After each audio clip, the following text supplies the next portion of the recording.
सर्वांना जय जवान जय किसान। आज आमच्या आदर्श ग्रामपंचायत ढोरखेडा येथे बियाणे प्रात्यक्षिक आणि बियाण्याची उगवण क्षमता आपण कशी करावी आणि पेरणीची पूर्वतयारी जर आपण केली तर नक्कीच आपल्या शेतकऱ्यांना फायदा होणार आहे।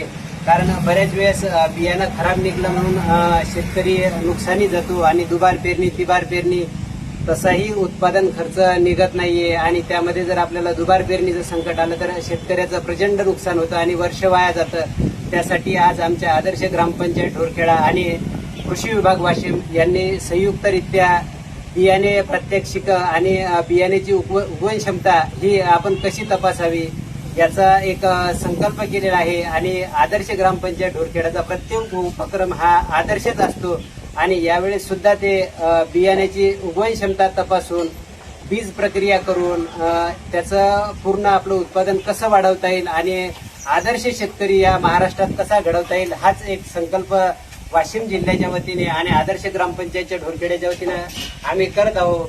मी संदीप मिटकरी त्याबद्दल तुम्हाला काही मार्गदर्शन करणार आहे आणि ते आपण जर व्यवस्थित ऐकलं तर नक्कीच आपल्या शेतकऱ्यांना मदत होणार आहे।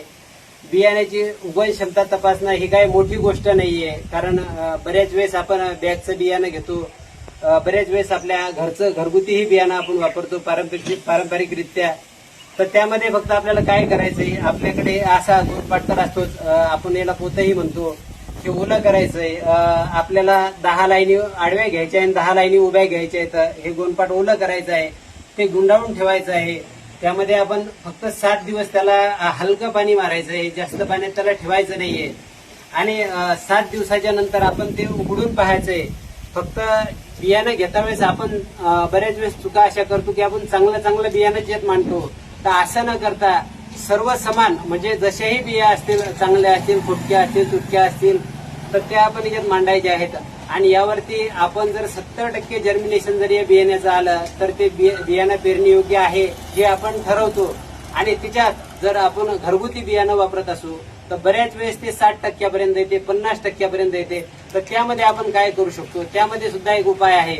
आपण जास्त खर्चात न जाता फक्त बियाण्याचं पेरणीचं प्रमाण आपल्याला वाढवायचं असते। म्हणजे इव्हन जर आपण एकरी 20 किलो बियाणं टाकत असू तर आपल्याला जर आपलं 60% जर्मिनेशन आलं तर आपण 25 किलो टाकायला पाहिजे, 30 किलो टाकायला पाहिजे।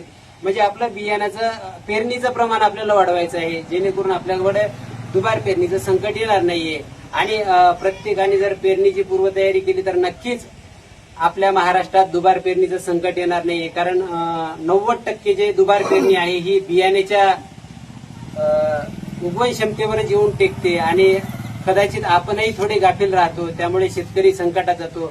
तशीही नैसर्गिक संकट शेतकऱ्यापुढे भरपूर आहेत, पण आपण आपला प्रयत्न हा प्रामाणिक ठेवला तर नक्कीच आपण या नैसर्गिक आणि आपत्ती जे असतील त्याच्यातून आपण मात करू शकतो। आमच्या आदर्श ग्रामपंचायत ढोरखेड्याचा कृषी विभाग वाशिम यांचा जो एक संकल्प आहे की आपण यावेळेस शेतकऱ्याचं नुकसान कसं टाळू आणि पूर्वतयारी शेतकऱ्यांना कशी शिकवायची, या सर्व उपक्रमाचा आपण सर्व स्तरातून कौतुक करावं, त्यांना सपोर्ट करावा आणि आपणही आपल्या शेतकऱ्यांना योग्य मार्गदर्शन करावं एवढंच बोलतो आणि मी संदीप मिटकरी आपली रजा घेतो। धन्यवाद। जय जवान जय किसान।